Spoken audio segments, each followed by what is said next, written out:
नमस्कार, मैं डॉक्टर शशि देपाल, सह आचार्य इतिहास। आज हम बात करेंगे बीए पार्ट सेकंड के पेपर फर्स्ट के एक चैप्टर आंग्ल सिख संबंध के बारे में।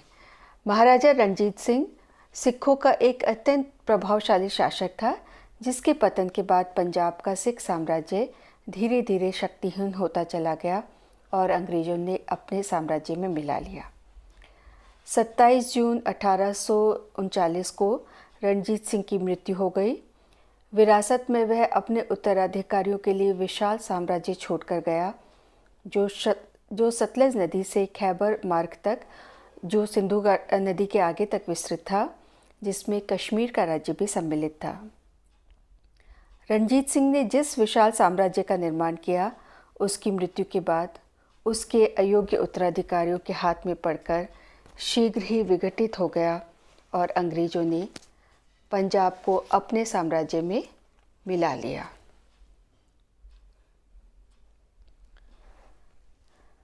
प्रथम आंग्ल सिख संघर्ष 1845-1846 के बीच हुआ और इसके अहम कारणों की चर्चा करते हैं। उससे पहले हम बात करेंगे कि जब रणजीत सिंह की मृत्यु हो गई, रणजीत सिंह की मृत्यु के पश्चात उसके उत्तराधिकारी इतने योग्य नहीं हुए और राज्य की सारी शक्ति खालसा या सिख सेना के हाथ में चली गई। रणजीत सिंह के बाद उसका बड़ा पुत्र खड़क सिंह सिंहासन पर बैठा, किंतु शीघ्र ही उसकी मृत्यु हो गई। उसके पश्चात उसका पुत्र नौनिहाल सिंह राजा बना, जिसकी एक षड्यंत्र के द्वारा हत्या कर दी गई। तत्पश्चात रणजीत सिंह का छोटा पुत्र शेर सिंह गद्दी पर बैठा, लेकिन वह भी एक षड्यंत्र के परिणामस्वरूप जान से हाथ धो बैठा और इस परिस्थितियों में सारी के सारी सिख राज्य की जो शक्ति थी वो सेना के हाथ में आ गई और सेनापति षड्यंत्रों में लिप्त हो गए। अंत में सेना ने रणजीत सिंह के 5 वर्षीय पुत्र दिलीप सिंह को पंजाब की गद्दी पर बैठाया और उसकी माता जिंदन को उसके संरक्षिका बनाया गया। तो इन परिस्थितियों में अंग्रेज़ों और सिखों के बीच में संघर्ष की शुरुआत होती है और इसके कारणों की अगर हम चर्चा करें तो पहला महत्वपूर्ण कारण था कि रणजीत सिंह के बाद अनुशासनहीनता का लाभ उठाकर अंग्रेज कंपनी पंजाब को ब्रिटिश साम्राज्य में मिलाना चाहती थी। जैसा कि हम जानते हैं कि ब्रिटिश साम्राज्य की जो मंशा थी, ब्रिटिश हुकूमत सभी राज्यों को, और अब तक कई सारे राज्य, भारत के अलग अलग राज्य जो है वो ब्रिटिश साम्राज्य में विलय कर दिए गए थे। तो पंजाब जैसे एक महत्वपूर्ण राज्य को ब्रिटिश साम्राज्य में विलय की चाह जो है वह एक संघर्ष का कारण थी।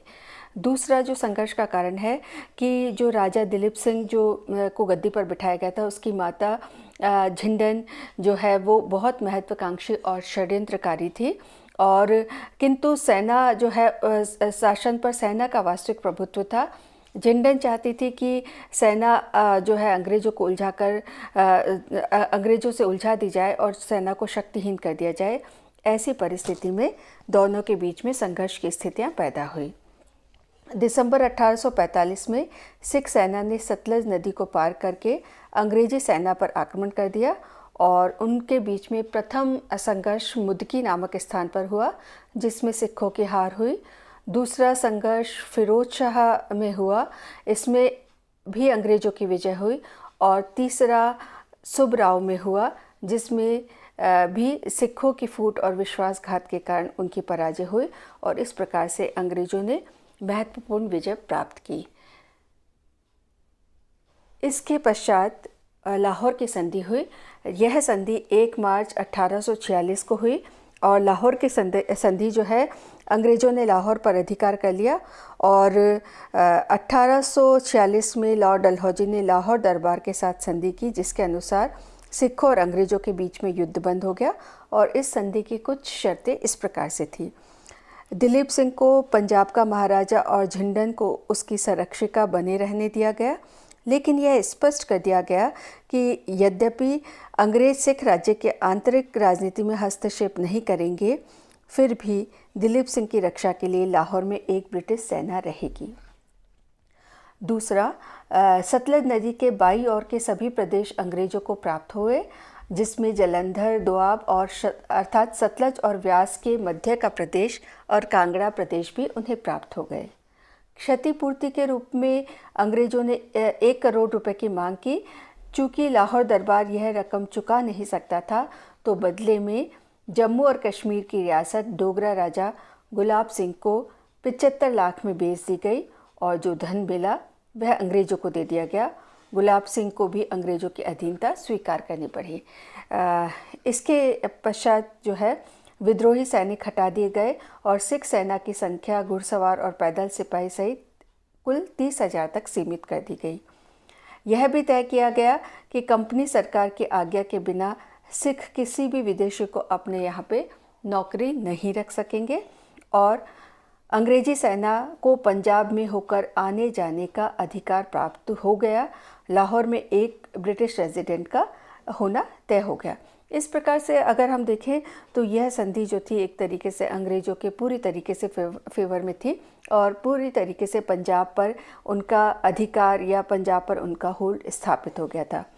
2 दिन बाद कुछ शर्तों को सिख राज्य ने स्वीकार किया और जिसके अनुसार दिसंबर 1846 को अंग्रेजी सेना लाहौर में रहेगी। इससे सिख सेना का निरस्त्रीकरण किया जा सकेगा और 16 मार्च 1846 को अमृतसर की संधि के अनुसार अंग्रेज़ों ने गुलाब सिंह को कश्मीर का स्वतंत्र महाराजा घोषित कर दिया और इस प्रकार से पंजाब जो है उसके अस्तित्व को बहुत अधिक दुर्बल कर दिया गया और पंजाब पर अंग्रेज़ों ने इस तरीके से अपना अधिकार स्थापित कर लिया। इसके पश्चात भैरोवाल की संधि हुई जो 16 दिसंबर 1846 को हुई और इस संधि के अनुसार लाहौर की संधि से कुछ सिखों में असंतोष फैल गया था। विशेषकर कश्मीर का विलय उनके लिए बहुत अप्रसन्नता का कारण था। अतः दिलीप सिंह के मंत्री लाल सिंह के बहकाने पर कश्मीर में विद्रोह हो गया और अंग्रेज़ों ने महाराजा दिलीप सिंह को बाध्य किया कि वह लाल सिंह को मंत्री पद से हटा दे। 16 दिसंबर 1846 को लाहौर दरबार और अंग्रेज़ों के बीच में एक पूरक संधि हुई जिसे भैरोवाल की संधि के नाम से जाना जाता है और इस संधि के अनुसार सिख राज्य के शासन प्रबंध के लिए 8 सिख सरदारों का एक संरक्षक परिषद बना दी गई क्योंकि दिलीप सिंह अभी अल्पवयस्क था। हेनरी लॉरेंस इस परिषद का प्रधान बनाया गया जिसकी देख में पंजाब का शासन संचालित किया जाएगा। लाहौर में ब्रिटिश सेना के रहने की व्यवस्था कर दी गई और इसके सैनिकों की संख्या गवर्नर जनरल की इच्छा पर रहेगी। इस ब्रिटिश सेना का व्यय भार पंजाब सरकार पर डाला गया और इसके लिए 22 लाख रुपए वार्षिक निर्धारित किए गए। लाहौर की संधि के बाद भैरोवाल की संधि के द्वारा अंग्रेज पंजाब के वास्तविक सर्वेसर्वा बन गए। इसके पश्चात हम ये वाली स्थितियाँ प्रथम युद्ध तक स्थापित हुई। अंग्रेज पूरी तरीके से अभी ब्रिटिश साम्राज्य को के अंतर्गत पंजाब को विलय नहीं कर पाए थे। ऐसी परिस्थिति में शीघ्र ही दूसरा युद्ध की स्थितियाँ जो है वो पैदा हो गई। अंग्रेज़ों और सिखों के बीच हुए दूसरे और अंतिम संघर्ष के जो कारण है वो इस प्रकार से थे। अंग्रेज़ रेजिडेंट एक तो सिख जो है वो अपनी पराजय का बदला अंग्रेज़ों से लेना चाहते थे। फिर अंग्रेज़ रेजिडेंट लॉरेंस जो है उसके दुर्व्यवहार के कारण सिखों में असंतोष बढ़ता जा रहा था। लॉरेंस लाहौर दरबार की उपेक्षा करके मनमाने तरीके से शासन करने लगा था जो सिखों के लिए को पसंद नहीं था। सिखों का विश्वास था कि अंग्रेज़ों के साथ अपने प्रथम संघर्ष में वे अपने नेताओं के विश्वासघात के कारण हारे, ना कि सैनिक दुर्बलता के कारण। तो उन्होंने अपनी पराजय को अपना बहुत बड़ा अपमान माना और अंग्रेज़ों से फिर से लोहा लेने के लिए तैयार हो गए। 1846 की जो भैरोवाल की संधि थी उससे पंजाब के शासन पर अंग्रेज़ों का वास्तविक नियंत्रण स्थापित हो गया। इससे बहुत से सिख सरदारों का प्रभाव और गौरव समाप्त हो गया और रानी जिंदन को संरक्षिका पद से हटाकर बनारस में कैद कर देना अंग्रेज़ों की एक बहुत बड़ी भूल थी और इस प्रकार से जो सिख जनता थी वो भी इससे उत्तेजित हो उठी और पंजाब में अंग्रेज़ों के प्रति विरोध की स्थितियां जो है वह पैदा हो गई।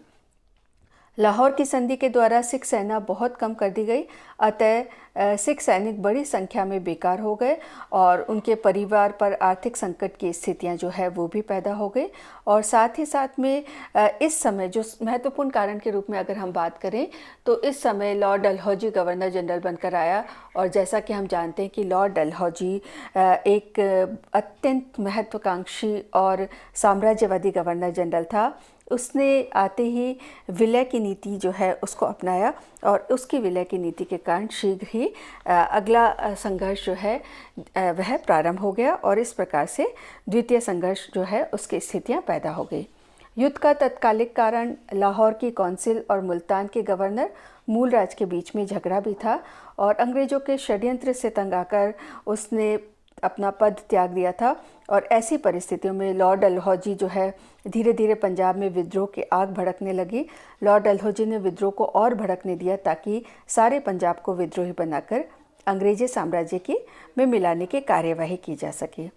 संपूर्ण पंजाब में विद्रोह भड़क उठने पर लॉर्ड डलहौजी ने 10 अक्टूबर 1848 को सिखों के विरुद्ध युद्ध की घोषणा कर दी। शेर सिंह को सिखों ने अपना सेनापति बनाया। 22 नवंबर 1848 को रामनगर में दोनों सेनाओं के बीच पहला युद्ध हुआ जो अनिर्णायक स्थिति में रहा। दिसंबर 1848 में अंग्रेजी सेना ने मुल्तान को घेर लिया और 1849 में उसे अपने अधिकार में ले लिया। 13 जनवरी को दोनों सेनाओं के बीच में चिलियावाड़ा पंजाब नामक जगह पर एक भीषण संग्राम हुआ जिसमें अंग्रेज बुरी तरह पराजित हुए और डलहौजी ने अपने सेनापति व्यूगफ के स्थान पर सिंध सेनापति चार्ल्स नेपियर को सेनापति बनाया। और उसके पश्चात जो है किंतु उसकी कमान संभालने से पहले ही व्यूगफ ने लगभग 2.5 लाख सैनिक और 100 तोपों के साथ में गुजरात के युद्ध में सिखों को निर्णायक पराजय दे दी और सिखों के पास केवल 21 तोपें और 62,000 सैनिक ही थे। 13 मार्च 1849 को सिखों ने आत्मसमर्पण कर दिया और इस प्रकार द्वितीय युद्ध समाप्त हो गया और सिखों का गौरव हमेशा के लिए विलुप्त हो गया। यह जो द्वितीय संघर्ष था इसके परिणाम जो है वो अंग्रेज़ों के पक्ष में रहे। पूरी तरीके से सिख साम्राज्य को ब्रिटिश हुकूमत में विलय कर दिया गया। डलहौजी ने एक घोषणा प्रसारित की जिसके द्वारा पंजाब को ब्रिटिश साम्राज्य का अंग बना दिया गया और पंजाब का शासन चलाने के लिए 3 कमिश्नरों का एक बोर्ड जिसमें हेनरी लॉरेंस, जॉन लॉरेंस और चार्ल्स कैंसल थे। बोर्ड का कार्य राजनीतिक, न्यायिक और आर्थिक 3 भागों में बांटा गया। पंजाब के महाराजा दिलीप सिंह को पेंशन देकर इंग्लैंड भेज दिया गया जहां उसने ईसाई बना लिया गया और भारत नहीं लौटने दिया गया और दिलीप सिंह से प्रसिद्ध कोहिनूर का हीरा छीन लिया गया और यह हीरा अब ब्रिटिश ताज की शोभा बन गया। इसके बाद रणजीत सिंह के समय की रणजीत सिंह को इसे अफ़गान के द्वारा भेंट किया गया था। यही कोहिनूर का हीरा जो है वह दिलीप सिंह से प्राप्त करके अंग्रेज ले गए और उसे ब्रिटिश ताज में जड़वा दिया गया। सिख सेना को भंग कर दिया गया और अंग्रेज़ों के विरोधी सिख सरदारों को कठोर दंड दिए गए और इस प्रकार से भारत में सिखों के राज्य को अंग्रेज़ों ने विलय कर दिया और इसके पश्चात 1849 तक समूचा भारत ब्रिटिश साम्राज्य का अंग बन गया और सबसे बाद में पंजाब ब्रिटिश साम्राज्य का अंग बना। अब असम से लेकर सुलेमान पर्वत तक, हिमालय से कन्याकुमारी तक अंग्रेज़ों का झंडा फहराने लगा। पश्चिम में ब्रिटिश साम्राज्य की सीमाएं जो है अफ़गानिस्तान और पूर्व में बर्मा को स्पर्श करती थी।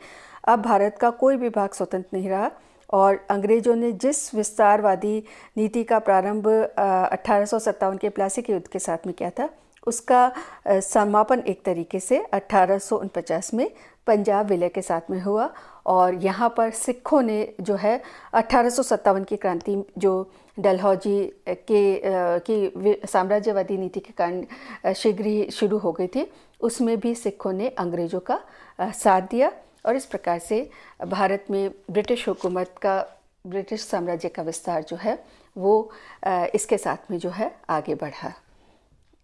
धन्यवाद।